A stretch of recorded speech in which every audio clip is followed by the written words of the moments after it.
Français de parents grecs, Martin Montoudis a 24 ans lorsqu'en 1958, il débarque à Montréal, cette métropole au sujet de laquelle l'ambassade canadienne à Paris avait omis de lui dire qu'on y parlait français. En cette fin du duplessisme catholique, ce que le jeune homme découvre lui convient malgré tout et il plonge dans un tourbillon créateur que l'histoire retiendra comme ayant été la Révolution tranquille. Martin Montoudis s'initie alors au syndicalisme dans lequel il va s'investir, surtout à Hydro-Québec, dès le début de la grande nationalisation. Il va y participer à la construction d'un grand syndicat, celui des employés des techniques professionnelles et de bureaux, la section locale 2000 du syndicat canadien de la fonction publique. Il va y militer pendant 35 ans en tant que président de la région métropolitaine, puis de secrétaire général québécois, cela de 1973 jusqu'à sa retraite en 1999.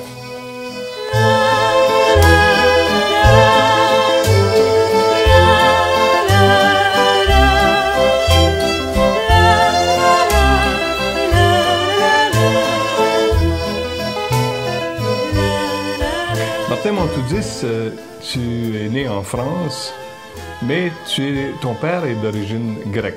Ton père avait émigré en France. Oui, mon père et ma mère. Ton père et ta mère. Oui, les deux sont grecs. Oui, les deux sont grecs. Ma mère venait de Constantinople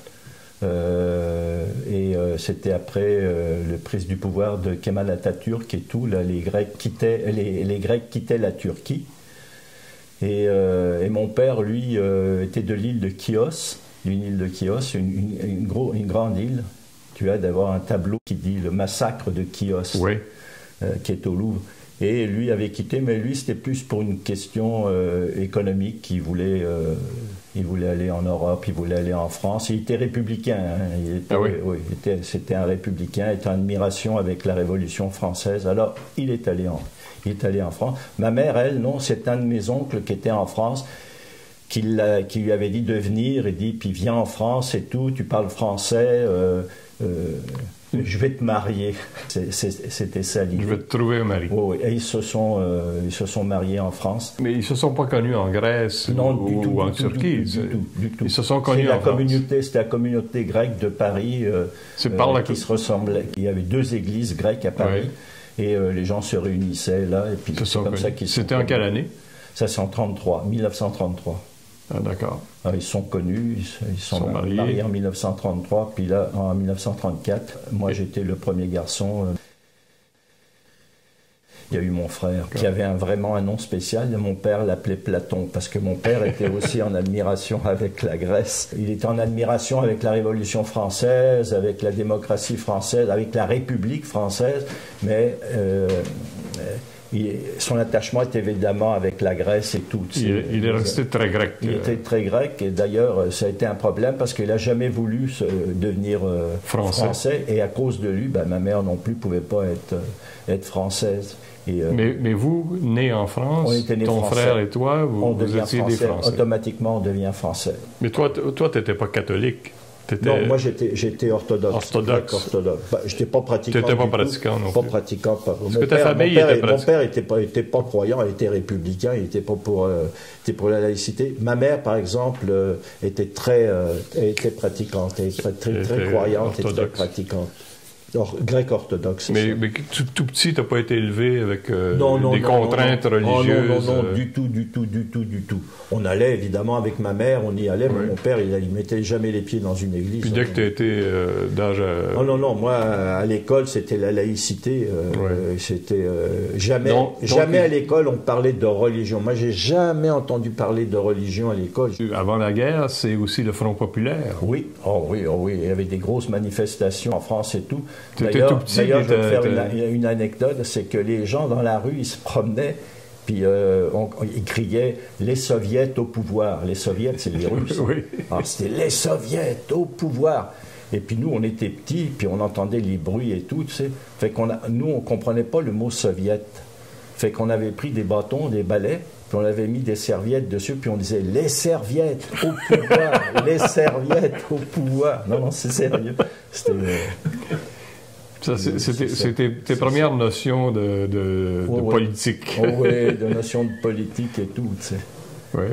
Par la suite, au moment du déclenchement de la guerre, tu as quand même 6 ans. Oui. Et, moi, donc... les choses que j'ai dans la tête, c'est quand les avions allemands, ils passaient très bas au-dessus de Paris. Moi, on était à Paris. À ce moment-là, on habitait au hall central de Paris. Et tu avais les avions qui passaient, puis on voyait les grosses croix sur les avions et tout. Ça, c'était impressionnant.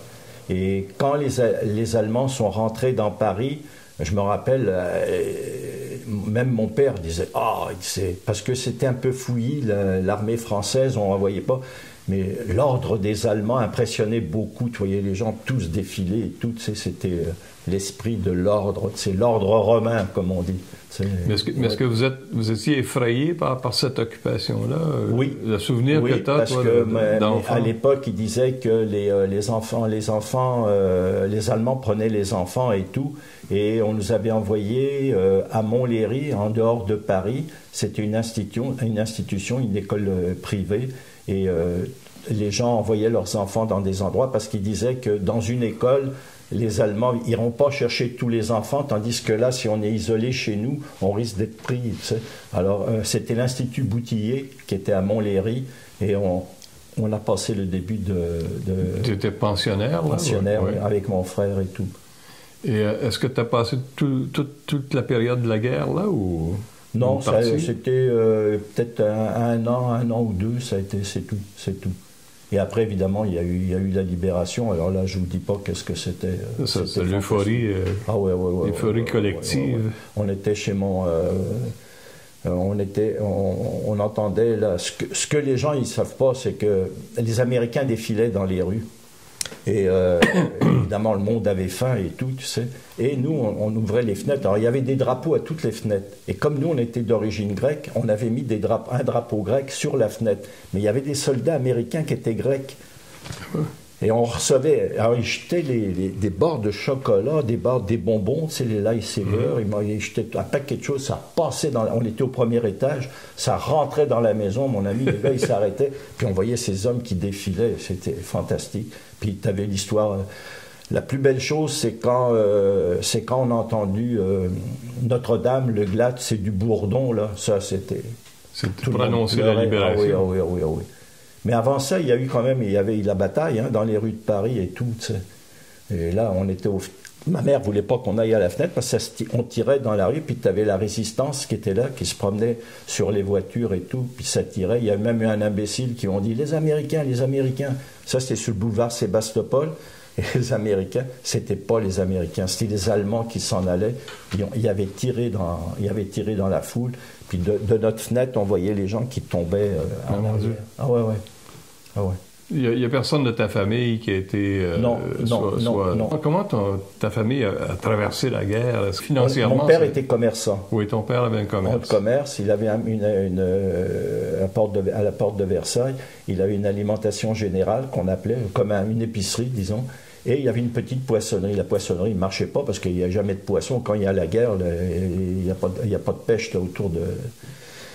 Mais il a quand même réussi à survivre avec tout ça. Oui. Il y avait les histoires des tickets et tout, tu sais. Puis c'est sûr que quand il y avait, par exemple, il y a un arrivage de pommes de terre, ben là, c'était la queue devant la maison et tout. Puis c'est terrible.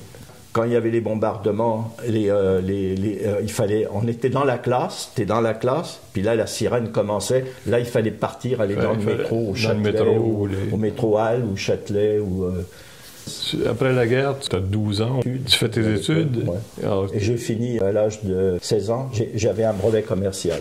Ouais. Un brevet commercial, ça veut dire qu'il te permet de travailler dans une banque, de faire du commerce. Est-ce que c'est ce que tu souhaitais faire? Oui, surtout quand tu es d'origine grecque, il faut que tu fasses de l'argent, il faut que tu fasses du commerce. Tu étais comme prédestiné à ça. Ouais, c'est ça.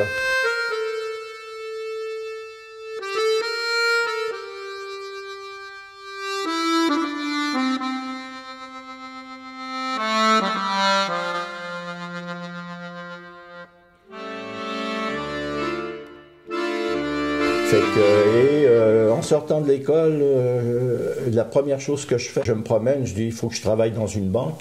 Je vais aux Champs-Élysées, il y avait le Crédit commercial de France qui est encore là, la bâtisse est là, une grande bâtisse blanche. Puis là j'arrive et puis application, passe l'examen, tout. Puis j'ai travaillé tout de suite au Crédit commercial de France, tu sais. Et à un moment donné, j'étais ambitieux, je dis « Crédit commercial de France, toujours travailler dans une banque et tout. » Et là j'ai dit « il faudrait que je change et tout. » Et puis là, j'ai été travailler dans une exploitation forestière. J'aimais ça, les grands espaces, déjà. Ça n'a pas duré longtemps, ça a duré peut-être 5-6 mois. Je suis revenu, et là, j'ai été engagé aux Halles centrales de Paris. J'étais au fromage, dans les halles. C'était vrai. Et là, j'étais bien. J'étais vendeur assermenté. On appelait ça des mandataires. Ça veut dire les marchandises arrivent de partout dans le monde. C'est de la vente en gros. Là. Oui, c'est la vente en gros. C'est comme à la bourse. Hein. Ouais. Quand ça sonne la cloche, tu n'as plus le droit de vente. Et là, c'est comme à la bourse. Tu as la cote des camemberts, du gruyère, de l'emmental, du gorgonzola. Puis là, j'ai travaillé jusqu'à mon service militaire. Service militaire, tu avais quel âge? Obligatoire. Oui, 21 ans, ils viennent te chercher. Et moi, là, j'étais objecteur de conscience. Je me rappelais que le gouvernement disait qu'il y avait à peu près 15% d'objecteurs de conscience. Ça veut dire des gens qui ne voulaient pas prendre une arme dans leurs mains. Oublie pas, la première guerre, la deuxième guerre. Hein. Ben oui. J'en parlais toujours, et puis mon patron, M. Saradin, il me dit « Fais pas ça. » Il dit « Parce que si tu es objecteur de conscience, tu vas avoir un livret militaire obligatoire. Tout le monde a un livret militaire en France. Tu fais pas ton service militaire, c'est marqué dessus légère aliénation ou problème psychologique et tout, et tu ne trouves plus jamais de travail. La première chose qu'un employeur te fait, il prend ton il dit « Fais voir ton livret militaire. Eux, ils ont fait la guerre, donc toi, il faut que tu fasses la guerre. » Alors il fait « non, pas de travail pour toi. » Il dit « Tu ne trouveras pas de travail. » Il dit « Chez nous, moi, il dit, je vais te garder, il n'y a pas de problème. Mais toi, fais attention, parce que si des fois tu quittes ici, tu ne pourras pas trouver d'autre travail. » Tu sais, il dit « Fais ton service militaire, essaye de grimper le plus haut possible. En étant le plus haut, quand il y aura des injustices, toi, tu auras ton mot à dire. Tandis que si tu es un gars en bas qui nettoie les toilettes et puis tout ça, il dit, tu n'auras rien à dire. Tandis qu'en haut, tu pourras éviter des injustices. J'avais trouvé ça pas bête. Tu fais ton service militaire où? En France? 34 mois. C'était au Maroc, obligatoire, au Maroc. Oui. Quand ils m'ont appelé, je me rappellerai toujours, je rentre à la maison, la porte de l'appartement était ouverte, puis j'entendais ma mère qui pleurait. Et la concierge me dit, t'as reçu ton papier? Il dit, tu t'en vas demain. Il fallait se réunir à Vincennes, à Paris. Donc, on t'a envoyé au Maroc tout de suite? Tout de suite.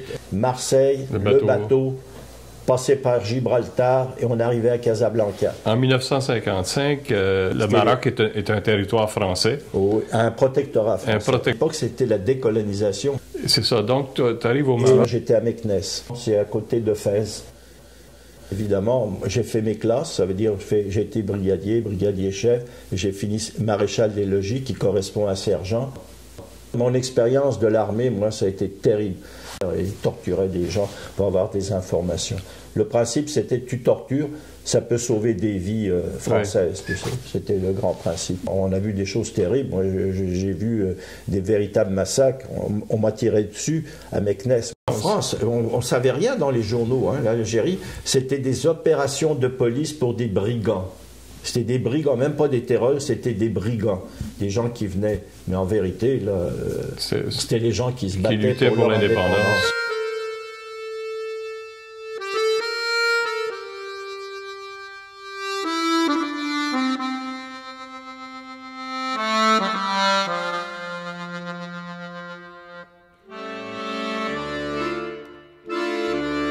Quand je suis revenu, ils m'ont repris au travail, évidemment, mes patrons. Et là, j'ai recommencé aux halles centrales, vendeur. Et aussitôt, mon frère me dit, je reste pas en France. Il dit, c'est fini, je vais aller ailleurs. Je dis, où tu veux aller? Oh, il dit, c'est l'Amérique. On parlait pas de Canada, là.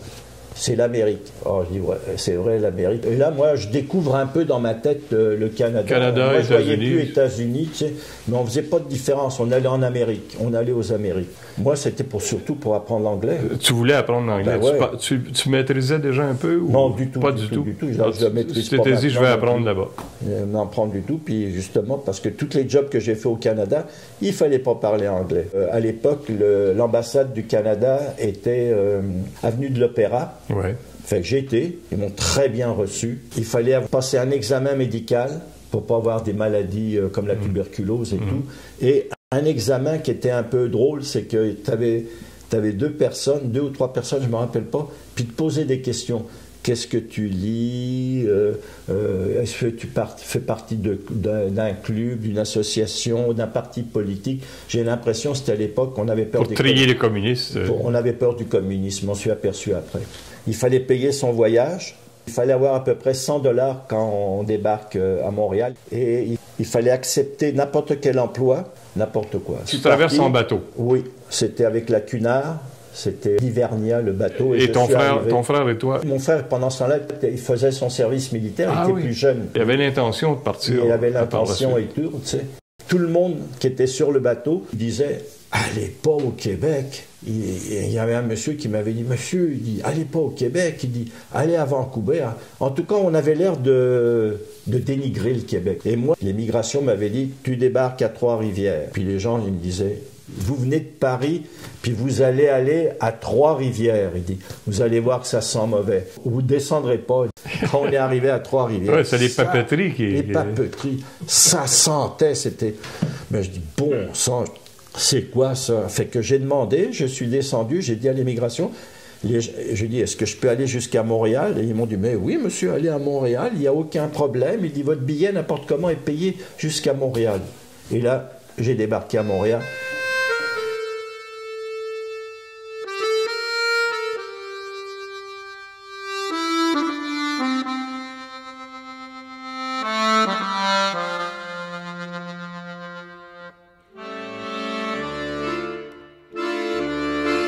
Première chose, j'ai dit, il faut que je trouve du travail.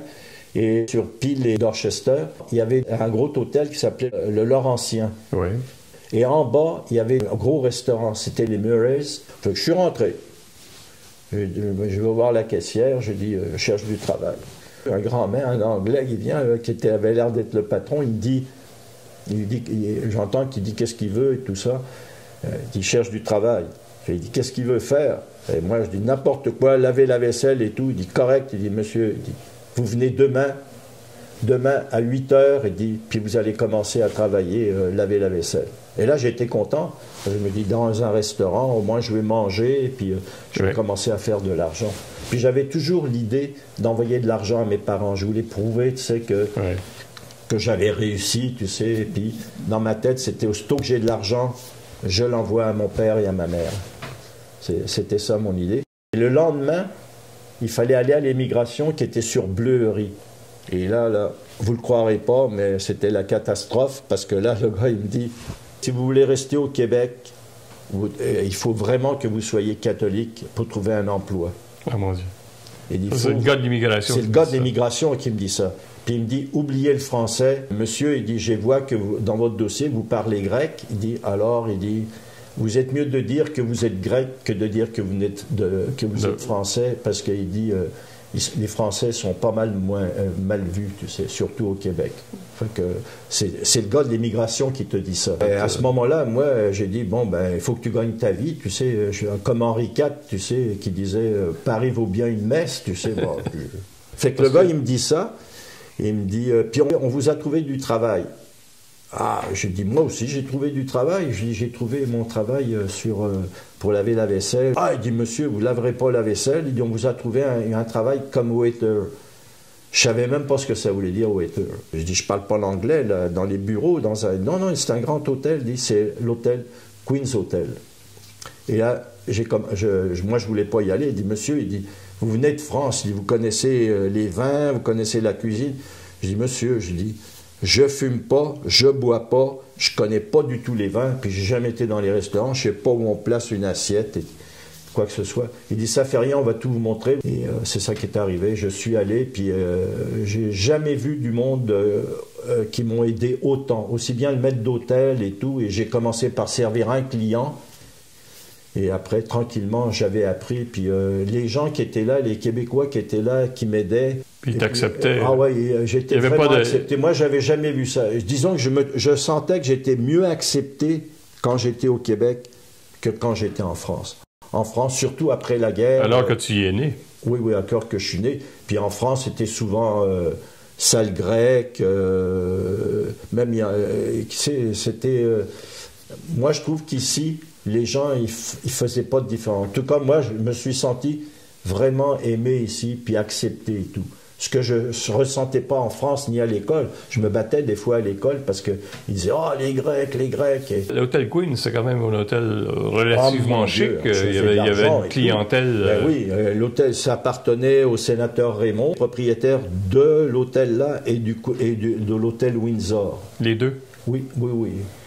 Ça a l'air qu'il y avait bien des choses à l'époque qui lui appartenaient. Après, j'ai travaillé à l'hôtel Windsor.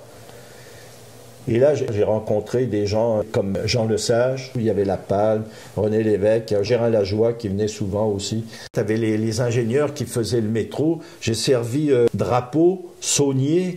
Et toi, durant cette période-là... Moi, j'aimais pas mon travail. Pour moi, c'était un peu honteux d'être garçon de table. Et j'avais suivi un cours de dessin, des dessins d'arpentage. Et comme moi, à l'armée, j'étais dans l'artillerie. J'avais toutes des connaissances de base, la topographie et photogrammétrie aérienne. Et ça m'avait servi. J'avais passé un petit examen, puis le gars m'avait donné un petit diplôme. Et par la suite, là, tu as décidé, toi, que tu voulais pas passer ta vie dans l'hôtellerie. J'ai suivi un autre petit cours à Polytechnique dans photogrammétrie aérienne. Ça commençait, c'était le premier cours qui se donnait de photogrammétrie aérienne. Moi, j'avais ça, et puis un bon jour, ouvre le journal, ministère de la Voirie. Ils embauchaient, mais il fallait passer un examen. C'était en plein ce que je voulais, dessinateur, c'est pour les routes. Je passe mon examen. Il y avait un autre garçon qui était là, que j'ai fait connaissance, il s'appelait Graton. Je réussis, je continue à travailler. Et à un moment donné, on me donne rendez-vous. Et là, j'ai l'entrevue et tout. Puis je suis engagé. 3100 $ par année.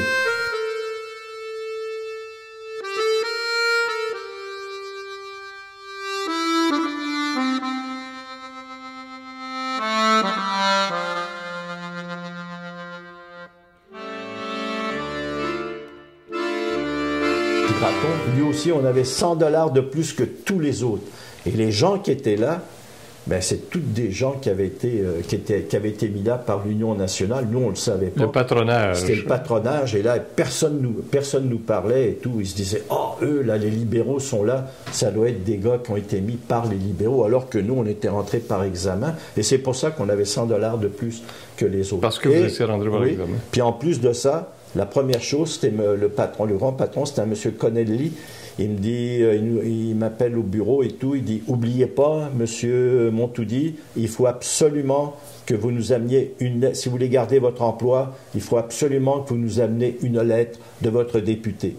Alors, lettre de député, moi je connais rien du tout à la politique. Député, c'est quoi des députés? C'est qui? Je savais pas, tu sais. Et à l'époque, j'étais sur Prince Arthur, près de McGill, et puis je demande à la chambreuse, je lui dis, madame, je lui dis, c'est quoi? Ah, il dit ça, c'est des vieilles affaires, vous avez passé l'examen. La madame avait l'air très politisée. Inquiétez-vous pas, il dit, il y a un monsieur qui va venir, que je veux vous présenter, qui va vous expliquer tout ça. C'était Charles Taylor qui était professeur à McGill. Ah mon Dieu! Et là, il me dit, monsieur, il cassait un peu le français, il dit non, non, non, il dit, si on vous l'exige, et il dit, moi, il dit, je viendrai, puis je ferai un article dans les journaux, parce qu'il dit, ça c'est fini, puis il m'avait fait comprendre qu'il connaissait les gens dans la politique, et puis que c'est pas vrai. C'était le système mais tout total. Le monde, il fallait avoir. Oui. Et le fait la voirie, c'était reconnu. C'est que nous, on n'a jamais amené notre papier, puis on est resté. Alors tous les autres se méfiaient de nous. Ils sont rentrés, ils sont payés plus cher que nous, 100 $ de plus par année. Ils n'ont pas amené leurs lettres. Et puis la fonction publique, jusqu'à la fin des années 50, début des années 60, il n'y a pas de syndicat là-dedans. Moi, le syndicat, là, pour dire la vérité, je ne savais même pas qu'est-ce que c'était. Aussi bien l'hôtellerie, là, j'ai tout appris ici. Moi, c'est le Québec qui m'a fait grandir. C'est le Québec qui m'a fait réveiller, qui m'a ouvert les yeux à un paquet de choses et tout. Moi je parlais pour faire aller fortune en Amérique. Tout s'est fait ici. Le syndicalisme, ça me disait. Et là, tu deviens fonctionnaire à la voirie? Oui, à la voirie. Et je continue, parce que je gagnais beaucoup d'argent, moi, quand j'étais dans l'hôtellerie. Alors, je faisais mes deux jobs. Je faisais ma job à la voirie, et je faisais les banquets en fin de semaine à l'hôtel Windsor. Je continuais à travailler. Et ça devait être plus payant encore que... Ben, j'étais plus payé. Pendant les fêtes, là, Noël et jour de l'an, on se faisait à peu près 1500 $. Que je faisais à l'époque. C'est presque la moitié de ton salaire annuel. Oui, à la voirie. D'ailleurs, quand je suis arrivé à la voirie, j'avais acheté, quand j'étais à l'hôtel, j'avais acheté la grosse Pontiac, j'avais la Pontiac 1963, la grosse parisienne, rouge à l'intérieur, blanche à l'extérieur. C'était quelque chose. Tu devais péter de la broue, là. Ah oui, je pétais de la broue.